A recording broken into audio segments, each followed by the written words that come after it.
Shemu'el 2, 2 Samuel chapter 15. And it came to be after this that Abshalom prepared a chariot and horses for himself and 50 men to run before him.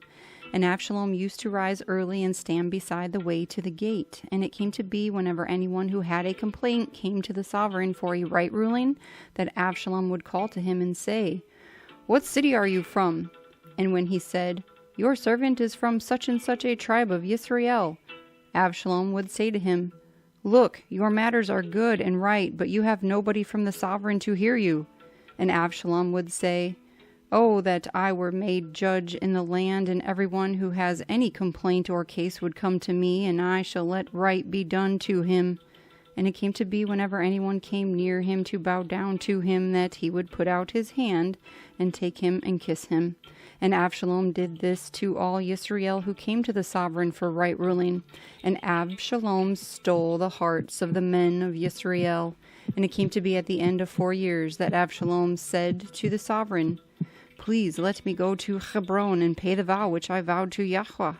For your servant vowed a vow while I dwelt at Geshur in Aram, saying, If Yahuah indeed brings me back to Yerushalayim, then I shall serve Yahuah." And the sovereign said to him, "Go in peace." And he rose up and went to Hebron. And Abshalom sent spies throughout all the tribes of Yisrael, saying, "As soon as you hear the sound of the ram's horn, then you shall say, Abshalom is sovereign in Hebron." And with Abshalom went 200 men from Yerushalayim who were invited, and they went along unsuspectingly and did not know the matter at all. And Abshalom also sent for Ahithophel, the Gilonite, counselor of Dawid, from his city, from Gilo, while he was bringing offerings. And it came to be that the conspiracy became strong, for the people with Abshalom kept increasing. Then a messenger came to Dawid, saying, "The hearts of the men of Yisrael are with Abshalom." And Dawid said to all his servants who were with him at Yerushalayim, "Rise up and let us flee, for none of us shall escape from Abshalom. Go in haste, lest he overtake us quickly and bring evil upon us and smite the city with the edge of the sword." And the sovereign's servants said to the sovereign, "Look, your servants do according to all my master the sovereign chooses." And the sovereign went out, and all his household at his feet. But the sovereign left 10 women, concubines, to look after the house. So the sovereign went out, and all the people at his feet, and they stood still at the last house.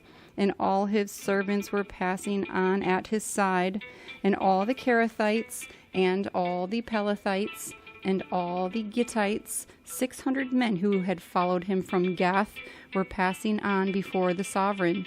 And the sovereign said to Ittai the Gittite, "Why do you go, you also with us? Turn back and remain with the sovereign, for you are a foreigner and also an exile from your own place.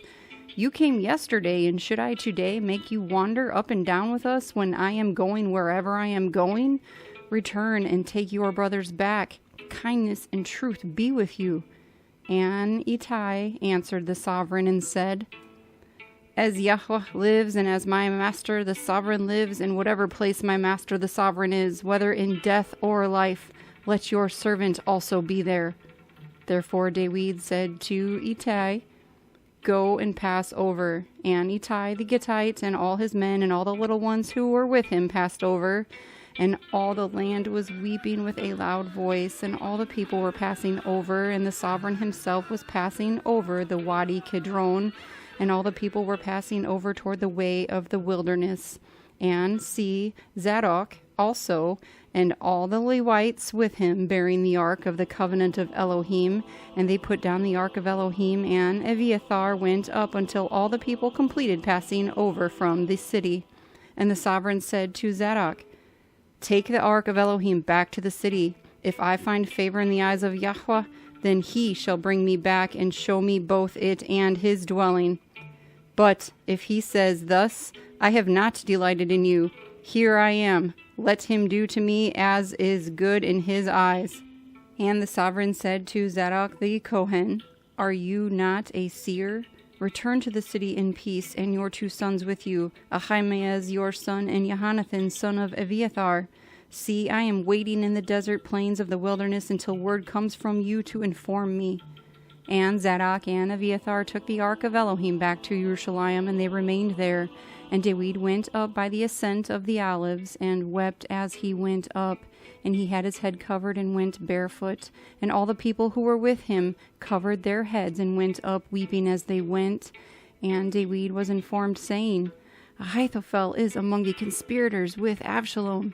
And Dawid said, O Yahuah, I pray you, make the counsel of Ahithophel foolish. And it came to be that Dawid came to the summit, where he bowed himself before Elohim, and saw Hushai the Archite came to meet him with his robe torn and dust on his head. And Dawid said to him, If you pass on with me, then you shall become a burden to me. But if you return to the city and say to Abshalom, I am your servant, O sovereign, once servant of your father, but now I am your servant, then you shall nullify the counsel of Ahithophel for me. And are not Zadok and Abiathar the Kohanim with you there? And it shall be that every matter you hear from the sovereign's house, you should report to Zadok and Abiathar the Kohanim. See, there with them are their 2 sons, Ahimaaz, Zadok's son, and Jonathan, Abiathar's son. And by them you shall send me every matter you hear. And Hushai, Dawid's friend, went into the city, and Abshalom came into Jerusalem. Shemu'el 2, 2 Samuel chapter 16. And Dawid had passed on a little from the summit, and saw Ziba, the servant of Mephibosheth, who met him with a couple of saddled donkeys, and on them 200 loaves, and 100 cakes of raisins, and 100 summer fruit, and a skin of wine. And the sovereign said to Ziba, Why do you have these?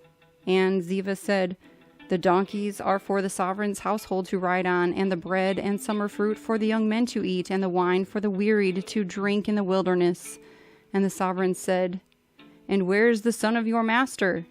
And Ziba said to the sovereign, See, he remains in Jerusalem, for he said, Today the house of Yisrael is going to return the reign of my father to me.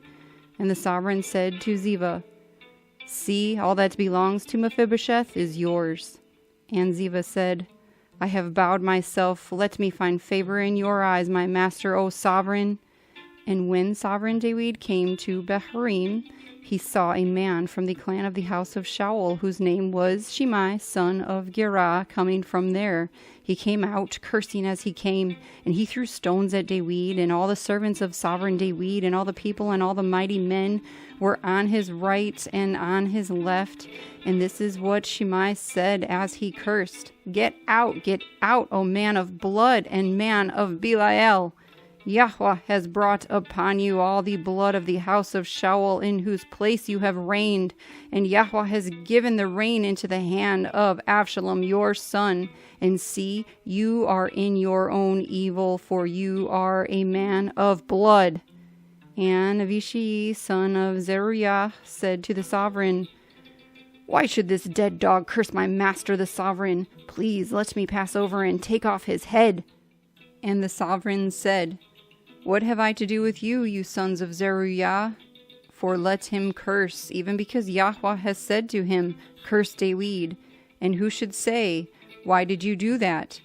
And Dawid said to Avishai and all his servants, See how my son who came from my own body seeks my life, and how much more now this Benjamite.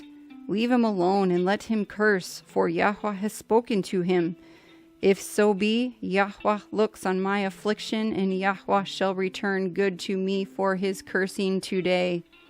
And as Dawid and his men went in the way, Shimei walked alongside him on the hillside, and cursed as he went, and threw stones at him, and kicked up dust. And the sovereign and all the people who were with him became weary, and they refreshed themselves there. And Abshalom and all the people, the men of Yisrael, came to Jerusalem, and Ahithophel was with him. And it came to be, when Hushai the Archite, the friend of Dawid, had come to Abshalom, that Hushai said to Abshalom, Let the sovereign live! Let the sovereign live! And Abshalom said to Hushai, Is this your kindness to your friend? Why did you not go with your friend? And Hushai said to Abshalom, No, I am for the one whom Yahuah and this people and all the men of Israel have chosen, and with him I remain. And besides, whom should I serve? Should it not be before his son? As I have served before your father, so I am before you. And Abshalom said to Ahithophel, Give your advice. What should we do? And Ahithophel said to Abshalom, Go into your father's concubines, whom he has left to look after the house. And all Yisrael shall hear that you have made yourself a stench to your father, and the hands of all who are with you shall be strong. So they pitched a tent for Abshalom on the top of the house, and Abshalom went into his father's concubines before the eyes of all Yisrael. Now the advice Ahithophel gave in those days was as if one had inquired at the word of Yahuah. So was all the advice of Ahithophel both to Dawid and to Abshalom.